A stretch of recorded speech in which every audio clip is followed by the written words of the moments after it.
સંધાન all Gujarat integrated classroom. સેટેલાઇટના માધ્યમથી જોડતી કડી એટલે સંધાન.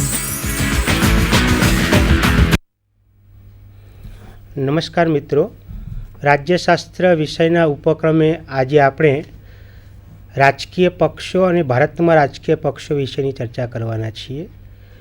મારી સાથે છે પ્રોફેસર દિનેશભાઈ શુક્લ, જેઓ રાજ્યશાસ્ત્રના રિટાયર્ડ અધ્યાપક છે અને રાજકીય વિશ્લેષક પણ છે. રાજકીય પક્ષો વિશે જ્યારે આપણે ચર્ચા કરીએ છીએ ત્યારે સામાન્ય રીતે સમગ્ર વિશ્વમાં જ્યાં જ્યાં લોકશાહીઓ છે ત્યાં રાજકીય પક્ષોનું મહત્ત્વ અને રાજકીય પક્ષો સત્તા પ્રાપ્ત કરવા માટે કેવી રીતે ભૂમિકા ભજવે છે એના વિશે અને આપણા ભારતના રાજકારણમાં રાજકીય પક્ષોની શું ભૂમિકા છે એના વિશે આપણે ચર્ચા કરવાના છીએ. કારણ કે સામાન્ય રીતે લોકશાહીમાં જ્યારે આપણે રાજકીય પક્ષોની ચર્ચા કરીએ છીએ ત્યારે વિશેષ કરીને સંસદીય લોકશાહી જ્યાં અમલમાં હોય છે ત્યાં રાજકીય પક્ષોનું મહત્ત્વ વિશેષ પ્રમાણે આપણને જોવા મળે છે.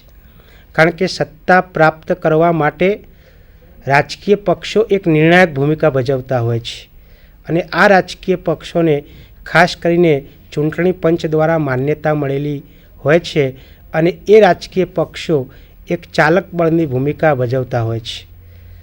સમગ્ર વિશ્વની જો આપણે ચર્ચા કરીએ તો સમગ્ર વિશ્વની અંદર જ્યાં જ્યાં લોકશાહી રાજ્યો છે એ લોકશાહી દેશોની અંદર રાજકીય પક્ષો એક યા બીજી રીતે આપણને ખૂબ જ પ્રભાવિત થયેલા જોવા મળે છે. સામાન્ય રીતે આપણે જોવા જઈએ તો રાજકીય પક્ષ એટલે શું એનાથી આપણે શરૂઆત કરવી જોઈએ કે રાજકીય પક્ષ એટલે શું અને રાજકીય પક્ષની ભૂમિકા શું છે એના વિશેની ચર્ચાઓ આપણે વિગતવાર કરવાના છીએ.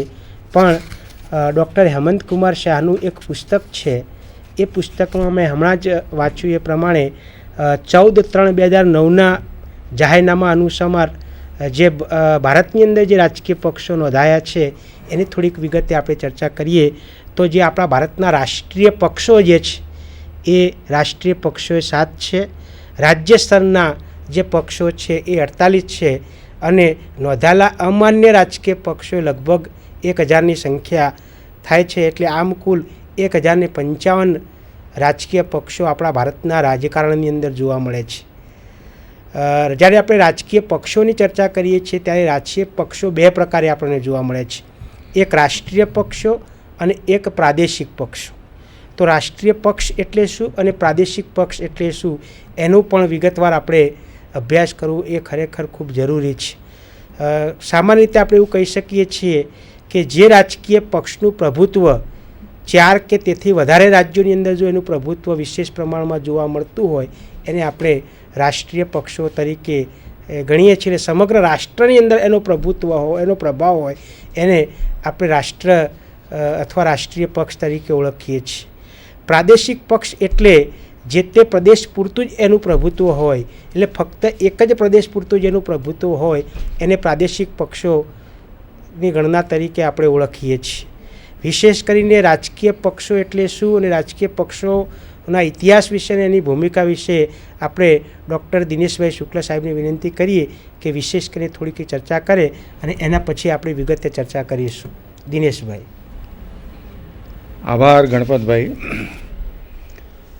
લોકશાહી પ્રત્યક્ષ અને પરોક્ષ એમ 2 પ્રકારની લોકશાહી હોય છે. પ્રાચીન સમયની અંદર પ્રાચીન ગ્રીસમાં અને ભારતીય ગણતંત્રોમાં જે લોકશાહી વ્યવસ્થા હતી એ પ્રત્યક્ષ લોકશાહી હતી. લોકો સીધા કોઈ એકત્ર સ્થળે ભેગા થતા હતા અને અત્યંત મહત્ત્વના નિર્ણયો લેતા હતા. પ્રાચીન ગ્રીસ એમાં એથેન્સનો દાખલો બહુ જાણીતો છે. પણ અત્યારે જે લોકશાહીની આપણે વાત કરીએ છીએ એ મોટે ભાગે પરોક્ષ લોકશાહી છે. અત્યંત વિશાળ દેશો છે, મોટા વિસ્તારમાં લોકો કરોડોની વસ્તી ધરાવતા દેશો છે, તો ત્યાં આવા પ્રકારની પ્રત્યક્ષ ધોરણે લોકશાહીનું સંચાલન ન થઈ શકે. એટલે જેને આપણે પરોક્ષ લોકશાહી અથવા બીજા શબ્દોમાં કહીએ તો રિપ્રેઝેન્ટેટિવ ડેમોક્રેસી, પ્રાતિનિધિક લોકશાહી એ આજે મહદ અંશે આપણને જોવા મળે છે. તો આધુનિક સમયમાં મોટાભાગના લોકશાહી દેશોમાં, જેમ ગણપતભાઈએ કહ્યું તેમ પ્રાતિનિધિક લોકશાહી છે. લોકો દ્વારા ચૂંટાયેલા પ્રતિનિધિઓ લોકો વતી શાસનનું કામ સંભાળે છે, ધારા ઘડવાનું કામ કરે છે, કારોબારીનું કામ કરે છે વગેરે. તો આ જે પ્રાતિનિધિક લોકશાહી છે એને ચલાવનારા કોણ? તો એને ચલાવનારા છે રાજકીય પક્ષો. એ અર્થમાં આપણે એમ કહી શકીએ કે લોકશાહીના એ વાહકો છે. પ્રાતિનિધિક લોકશાહીને સંચાલન કરનારા તે લોકો વાહકો છે. એ ન હોય તો પ્રાતિનિધિક લોકશાહી કેવી રીતે ચાલે, આ પણ એક પ્રશ્ન ઊભો થાય છે. તો રાજકીય પક્ષો દ્વારા ચાલતી સરકારો એટલે આધુનિક લોકશાહી, એ રીતે આપણે કરીએ. લોકશાહીમાં આટલું બધું મહત્ત્વ હોવા છતાં રાજકીય પક્ષોનું, પણ સામાન્ય રીતે બંધારણમાં રાજકીય પક્ષોનો ઉલ્લેખ કરવામાં આવતો નથી. આપણા બંધારણમાં ક્યાંય રાજકીય પક્ષનો ઉલ્લેખ કરવામાં આવ્યો નથી, સિવાય કે પક્ષાંતર વિરોધી બંધારણમાં જે સુધારો કરવામાં આવ્યો એમાં એટલો જ ઉલ્લેખ કરવામાં આવ્યો કે આ પક્ષમાંથી આટલા સભ્યો જો બીજા પક્ષમાં જાય તો એને પક્ષાંતર કર્યું કહેવાય. તો પક્ષ એનો ઉલ્લેખ સામાન્ય રીતે આધુનિક લોકશાહી દેશોમાં કરવામાં આવતો નથી. પછી જે પશ્ચિમી લોકશાહી હોય કે ભારત જેવી આપણા જેવી દેશની લોકશાહી હોય.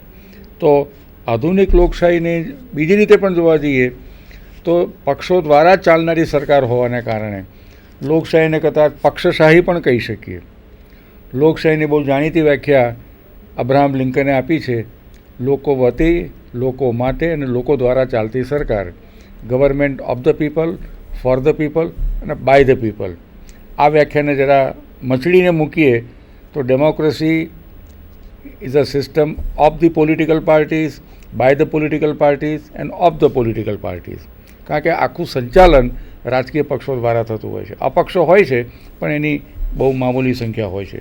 તો આટલી વાત એક ઐતિહાસિક સંદર્ભમાં આપણે જોઈએ તો પક્ષોનો ઉદય ખાસ કરીને મધ્યયુગ પછી જ્યારે લોકશાહી ધીમે ધીમે શરૂ થઈ એ અર્થમાં થઈ. અને એ અર્થમાં જોવા જઈએ તો રાજકીય પક્ષો બહુ તો 200-250 વર્ષ જૂના જ છે. પહેલાં તો મોટે ભાગે રાજાશાહીઓ હતી. અમેરિકામાં જ્યારે પહેલી વખતે પ્રજાસત્તાક રાજ્ય બન્યું ત્યાર પછી ધીમે ધીમે એમાં રાજકીય પક્ષોનો ધીમે ધીમે ઉદય થયો. તો એ રીતે લોકશાહીનું ઉત્ક્રાંતિ ધીરે ધીરે થયેલી છે. હવે રાજકીય પક્ષ એટલે શું, એની કોઈ સમજૂતી, એની કોઈ વ્યાખ્યા આપી શકાય? તો એ માટે રાજ્યશાસ્ત્રીઓએ ઘણા બધા પ્રયત્નો કર્યા છે. દાખલા તરીકે આપણા દેશના જે કંઈ રાજકીય પક્ષો છે અથવા જાહેર પ્રશ્નો છે એ વિશે સરખા વિચાર ધરાવનારા લોકો એનું એક સમૂહ અથવા તો એ એક સંગઠન રચે, જેના ચોક્કસ કાર્યક્રમો હોય, જેની ચોક્કસ નીતિઓ હોય અને એ માટે તેઓ રાજકીય સત્તા પ્રાપ્ત કરવાનો પ્રયત્ન કરે ત્યારે તે રાજકીય પક્ષ બને છે. એટલે સત્તા પ્રાપ્ત કરવી, સત્તા ટકાવી રાખવી એ દરેક રાજકીય પક્ષનો હેતુ છે. કોઈ રાજકીય પક્ષ એમ કહે કે ભાઈ રાજકીય સત્તા મેળવવા માટે અમે નથી તો તમે રાજકારણમાં નથી એમ તમારે કહેવું જોઈએ. કારણ કે આપણું આખું રાજકારણ એ પક્ષો દ્વારા ચાલનારું રાજકારણ છે અને રાજકીય સત્તા પ્રાપ્ત કરવી, ટકાવી રાખવી એ અત્યંત મહત્ત્વનું એનું ધ્યેય છે. અને એ માટે ચોક્કસ કાર્યક્રમોને આધારે તમે એક સંગઠન રચો છો, એને સ્વરૂપ આપો છો ત્યારે તે રાજકીય પક્ષનું સ્વરૂપ ધારણ કરે છે. બીજી બાજુ જે રાજકારણમાં છે, જેમની પાસે સત્તા છે એને પ્રભાવિત કરવાનો પ્રયત્ન પણ રાજકીય પક્ષો કરતા હોય છે. કારણ કે બધા રાજકીય પક્ષો કે સત્તા પર હોતા નથી. સામાન્ય રીતે એક પક્ષ સત્તા ઉપર હોય જેને આપણે સત્તાધારી પક્ષ કહીએ છીએ અને બાકીના બધા જે પક્ષો છે એમાં જે સૌથી મોટો પક્ષ હોય એ વિરોધ પક્ષ હોય અને બાકીના પક્ષો પણ સત્તાધારી પક્ષને પ્રભાવિત કરવાનો પ્રયત્ન કરે. એ લોકોના પોતાના વિચારો છે, પોતાની માન્યતાઓ છે, પોતાના કાર્યક્રમો છે, પોતાની આઈડિયોલોજી છે, એ રીતે એને પ્રભાવિત કરવાનો પ્રયત્ન કરે છે. અને પોતે જો સત્તામાં આવશે તો આ જે વૈકલ્પિક અમારા કાર્યક્રમો છે કે નીતિઓ છે એને અમલમાં મૂકવાનો અમે પ્રયત્ન કરીશું. પણ સાથે સાથે આપણે એ પણ યાદ રાખવું જોઈએ કે સત્તા મેળવવી એ જ એકમાત્ર ધ્યેય નથી. પોલિટિકલ પાવર એ સ્વયમેવ ધ્યેય નથી. એ સત્તા મારફતે તમે લોકોના પ્રશ્નોનું નિવારણ કરવા માગો છો, ખાલી સત્તા માટે નથી. પણ એ સત્તા જ્યારે તમને પ્રાપ્ત થાય ત્યારે તમે નીતિ ઘડતર કરી શકો છો, એ નીતિનો અમલ કરાવી શકો છો. એટલા માટે તમે સત્તા પ્રાપ્ત કરવા માગો છો. કેવળ સત્તા માટે નથી, નહીં તો રાજકીય પક્ષો માત્ર સત્તાશાહી બની જાય. પણ સાથે સાથે એ પણ આપણે યાદ રાખવું જોઈએ કે રાજકીય પક્ષો સત્તા મેળવવાનો પ્રયત્ન કરે છે, પણ એનો હેતુ એમની દૃષ્ટિએ જે મહત્ત્વના પ્રશ્નો છે એના ઉકેલો કયા છે, એ માટે કઈ નીતિઓ હોવી જોઈએ, એને વ્યવહારમાં અમલમાં મૂકવાનો પણ પ્રયત્ન કરે છે. તો એ અર્થમાં આપણે ખાસ કરીને આધુનિક લોકશાહી એ પક્ષો દ્વારા ચાલનારી લોકશાહી હોવાને કારણે પક્ષો વિનાની લોકશાહીની કલ્પના થઈ શકતી નથી. કેટલાક ચિંતકોએ એવો એક વિચાર વ્યક્ત કર્યો છે, કારણ કે રાજકીય પક્ષોના જે ગેરલાભો છે, રાજકીય પક્ષો જે પ્રકારના સમાજ માટે પ્રશ્નો ઊભા કરે છે, તો એને માટે એમણે પાર્ટીલેસ ડેમોક્રેસીની કન્સેપ્ટ એક કલ્પના કરેલી છે. ઘણા ચિંતકોએ એની વાત કરી છે. આપણે ત્યાં M.N. રોય કરીને મોટા ચિંતક થઈ ગયા, એમણે પણ પાર્ટીલેસ ડેમોક્રેસીની વાત કરી છે. પણ પાર્ટીલેસ ડેમોક્રેસી શક્ય નથી. આદર્શમાં ઘણો સારો ઉચ્ચ આદર્શ હોઈ શકે, પણ વ્યવહારમાં તે મુશ્કેલ છે. કારણ કે સમાજમાં અનેક પ્રકારના હિતો છે, અનેક હિતોમાં સમાજ વહેંચાયેલો છે. એ હિતોમાં કેટલીક જગ્યાએ સરખાપણું પણ છે અને કેટલીક જગ્યાએ વિરોધી ભાવ પણ છે. એટલે રાજકારણને એ અર્થમાં એ રીતે પણ કહી શકીએ કે એક પ્રકારનો સમન્વય કરવાનો પ્રયત્ન છે, કારણ કે અનેક જુદા જુદા હિતો છે, વિરોધી હિતો પણ છે. એટલે હિત સામ્ય અને હિત સંઘર્ષ એ કોઈ પણ સમાજમાં આપણને જોવા મળે છે, વત્તા ઓછા પ્રમાણમાં. અને એ બધાનું પ્રતિબિંબ રાજકીય પક્ષો દ્વારા પડે છે. એટલે રાજકીય પક્ષો આ એક અત્યંત મહત્ત્વની ભૂમિકા ભજવે છે, ખાસ કરીને સમાજની અંદર રહેલા જુદા જુદા હિતો, જુદા જુદા વિચારો, જુદા જુદા કાર્યક્રમો અને જુદી જુદી વિચારધારાઓ, એનું પ્રતિબિંબ પાડવાનું કામ, સંગઠિત રીતે પ્રતિબિંબ પાડવાનું કામ રાજકીય પક્ષો દ્વારા થાય છે. તો એ એની અત્યંત મહત્ત્વની ભૂમિકા છે, એ પણ આપણે ધ્યાનમાં રાખવી જોઈએ. બીજું કે એક બાજુ લોકો છે અથવા મતદારો છે અને બીજી બાજુ સરકાર છે, જેમાં ધારાસભા, કારોબારી, ન્યાયતંત્રનો આપણે સમાવેશ કરી શકીએ. એ બંનેને જોડતી જો કોઈ કડી હોય લોકશાહીની અંદર, તો તે રાજકીય પક્ષો છે. લોકોના વિચારો, લોકોની માન્યતાઓ, લોકોની અપેક્ષાઓ, એ બધાનું અભિવ્યક્તિ કરવાનું કામ એ રાજકીય પક્ષો કરે છે. ધારાસભામાં, પાર્લામેન્ટમાં, ચૂંટણીઓમાં ચૂંટાઈ આવીને એની રજૂઆત કરે છે. એટલે આ અત્યંત મહત્ત્વની, જેને આપણો કાર્યક્રમનું નામ જ સંધાન છે, તો આ સંધાન કાર્ય રાજકીય પક્ષો ખાસ કરીને લોકશાહીમાં કરે છે. એને અભિવ્યક્તિ આપવાનું કામ પણ તેઓ કરે છે. પણ આ બધા માટે સંગઠિત થવું પડે. તમારા વિચાર, મારા વિચાર, ગણપતભાઈના વિચાર, સમાજમાં અનેકના વિચારો અલગ અલગ છે, પણ એ વિચારો ક્યારે અસરકારક બને? જ્યારે એને સંગઠિત સ્વરૂપ આપવામાં આવે ત્યારે. એટલે રાજકીય પક્ષ એ વિચારોને સંગઠિત કરવાનું કામ, અભિવ્યક્ત કરવાનું કામ, એનો અવાજ રજૂ કરવાનું કામ કરતા હોય છે. એ દૃષ્ટિએ રાજકીય પક્ષો અત્યંત મહત્ત્વની ભૂમિકા ભજવે છે. બીજી એક મહત્ત્વની ભૂમિકા પણ આપણે સ્વીકારવી જોઈએ રાજકીય પક્ષોની, એ લોકમત ઘડતર કરવાનું કામ કરે છે. જુદા જુદા વિષયો ઉપર લોકોના મત કેળવવાનું કામ કરે છે. એમાં અખબારોની ભૂમિકા પણ એટલી જ મહત્ત્વની છે, સંચાર માધ્યમોની ભૂમિકા પણ એટલી જ મહત્ત્વની છે. પણ રાજકીય પક્ષો ખુદ લોકમત ઘડતર કરે છે અને જેને કારણે એ લોકમતને પોતાના તરફ વાળવાનો પ્રયત્ન કરે છે, કે જેથી કરીને આગામી ચૂંટણીમાં એનો ઉપયોગ કરી શકે. એટલે સત્તા પ્રાપ્તિનો મુખ્ય ઉદ્દેશ કરો, પણ સત્તા પ્રાપ્તિ માટે તમારે બહુમતી મતો મેળવવા પડે. એ માટે તમારે લોકમત તૈયાર કરવો પડે. તો લોકમત તૈયાર કરવાનું કામ પણ રાજકીય પક્ષો કરતા હોય છે. વ્યાપક અર્થમાં આપણે એમ કહી શકીએ કે દેશના જે રાજકીય પ્રશ્નો છે, આર્થિક પ્રશ્નો છે, સામાજિક પ્રશ્નો છે, આ બધા વિશે એક વ્યાપક પ્રમાણમાં લોક શિક્ષણનું કામ પણ રાજકીય પક્ષો દ્વારા થતું હોય છે. તો એની મહત્ત્વની ભૂમિકા છે. બીજું એક મહત્ત્વની કાર્ય એ કરે છે કે રાજકારણમાં લોકોની એક ભાગીદારી ઊભી કરવાનું કામ કરે છે. સામાન્ય રીતે લોકો જો રાજકારણથી ઉદાસીન હોય, લોકો મત આપવા જ ન જતા હોય, તો પછી એને આપણે લોકશાહી કેવી રીતે કહી શકીએ? તો participation in the democratic system એ મહત્ત્વની ભૂમિકા રાજકીય પક્ષો કરે છે. ચૂંટણી વખતે સભા થાય છે, સરઘસો થાય છે, નેતાઓ એકબીજાને મળવા જાય છે, મતદારોને મળવા જાય છે. એમ કરીને લોકોને વધુને વધુ પ્રમાણમાં રાજકારણમાં, ચૂંટણી પ્રક્રિયામાં સામેલ કરવાની કામગીરી પણ તે લોકો કરે છે. અને સરકારની રચના જો તમને બહુમતી મળે બેઠકોની દૃષ્ટિએ, તો તમે સરકારની રચના કરી શકો કે તમારો પક્ષ સરકારની રચના કરી શકે.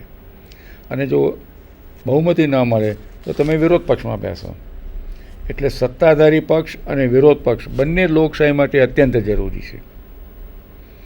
વિરોધ પક્ષની હાજરી સંસદની અંદર ચર્ચાઓમાં એની હાજરી એને એક પ્રકારની લોક સ્વીકૃતિ અપાવે છે, લેજિટિમસી અપાવે છે. વિરોધ પક્ષ જ ના હોય તો ઘણા સામ્યવાદી દેશો કે ઘણા દેશોની અંદર વિરોધ પક્ષ હોતો જ નથી. પણ સંસદીય લોકશાહીની અંદર ખાસ કરીને જેમ ગણપતભાઈએ કહ્યું તેમ એક બાજુ સત્તાધારી પક્ષ છે તો બીજી બાજુ વિરોધ પક્ષ છે. અને વિરોધ પક્ષની હાજરી એ આખી સિસ્ટમને એક પ્રકારની લેજિટિમસી આપે છે. તો લોકશાહી, ખાસ કરીને સંસદીય લોકશાહી, એ સત્તાધારી પક્ષ અને વિપક્ષ એ બે પૈડાથી ચાલનારી સરકાર છે. એક પૈડું ના હોય અથવા એક પૈડું બહુ નાનું હોય અને એક પૈડું બહુ મોટું હોય તો એ ગાડી બરાબર ચાલી શકે નહીં. તો આટલી બાબતો આપણે રાજકીય પક્ષનો અર્થ, વ્યાખ્યા, સમજૂતી, એના કાર્યો, એની ભૂમિકા વિશે આપણે જોયું. આમાં દિનેશભાઈ બહુ મહત્ત્વનો મુદ્દો એ છે આજે કે રાજકીય પક્ષોનું મુખ્ય કામ લોકમતને ઘડવાનું છે, એની સાથે સાથે રાજકીય શિક્ષણ આપવાનું છે. બરાબર. અને આપે કહ્યું એ પ્રમાણે સત્તાધારી પક્ષ અને વિરોધ પક્ષ આ બંને રાજકીય પક્ષો ખૂબ જ મહત્ત્વની ભૂમિકા ભજવતા હોય છે. એમાં ખાસ કરીને જે વિરોધ પક્ષની ભૂમિકા જે છે એ રાજ્યના જે પ્રાણસમા પ્રશ્નો છે, પ્રાણ પ્રશ્નો જે છે એને વાચા આપવાનું કામ ખૂબ મોટા પ્રમાણમાં આપણને જોવા મળે છે.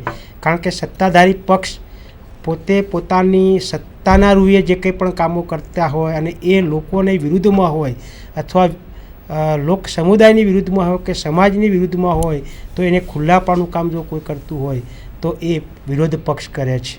એટલે સંસદીય લોકશાહીની અંદર જે રાજકીય પક્ષો હોય છે એ જે સત્તાધારી પક્ષ જેટલો મહત્ત્વનો હોય છે એટલો જ પણ એનાથી વિશેષ વિરોધ પક્ષનું ખૂબ મહત્ત્વ જોવા મળે છે. એટલે એનો અર્થ એવો થયો કે લોકશાહીની અંદર સત્તાધારી પક્ષ અને વિપક્ષ એટલે વિરોધ પક્ષ કેટલા પ્રમાણમાં